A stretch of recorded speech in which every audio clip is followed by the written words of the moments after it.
Good morning everyone. આજે આપણે જોઈશું વમન વિધિ. આજે આપણી સામે એક પેશન્ટ છે જેમને કફ રિલેટેડ અત્યારે તકલીફ છે. એના શરીરની અંદર અત્યારે કફનો ઉત્કલેશ થયેલો છે. તો આપણા શાસ્ત્રોમાં કીધું છે કે કફ માટેની બેસ્ટ ટ્રીટમેન્ટ છે વમન. શોધનની અંદર આ એક શોધન પ્રક્રિયા છે. શરીરના અંદરનો જે બગડેલો કફ છે તેમને બહાર કાઢવા માટે આપણે વમન ક્રિયા કરીએ છીએ. તેમના માટેની બેસ્ટ સિઝન છે વસંત. તો આપણે વમન કરશું. વમન એટલે શું? સૌથી પહેલા આપણે પેશન્ટને ઇન્ટ્રોડક્શન કરાવીએ. તો આપણે છે આજે તમારે વમન કર્મ કરવાનું છે.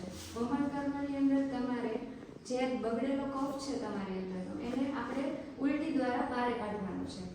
તેમના માટે તમારે ઘણા બધા દ્રવ્યો પીવાના થશે આજે કે જે ઔષધિઓ છે જે ઇઝીલી તમારું વમન કરાવશે.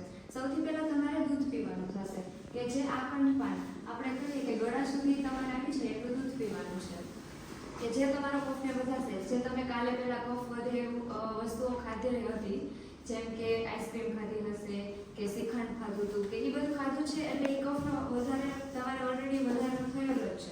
સૌથી પહેલાં તમારે દૂધ પીવાનું છે.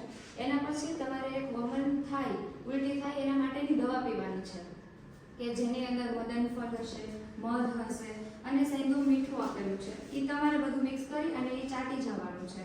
પછી આપણે 30 થી 40 મિનિટ જેટલો આપણે વેઇટ કરશું અને એની અંદર પછી તમારે વમન થશે એટલે કે ઉલટી થશે. અને આપણે વમનરૂપક દ્રવ્ય એટલે કે આપણે યષ્ટિમધુ ફાંડ જે છે એનો આપણે ઉપયોગ કરશું. એ તમારે પછી પીવાનો થશે. 1 ગ્લાસ પીવાનો. 1 ગ્લાસ એટલે 200 ml એટલું તમારે પીવાનું થશે. એટલે અંદરથી જે તમારો બગડેલો કફ છે એ બધું બહાર નીકળી જશે અને એના જે તમારી તકલીફો છે એ દૂર થઈ અને એના પછી જે તમે અંદરની દવા પીશો તો તમને વધારે રિઝલ્ટ સારું આવશે.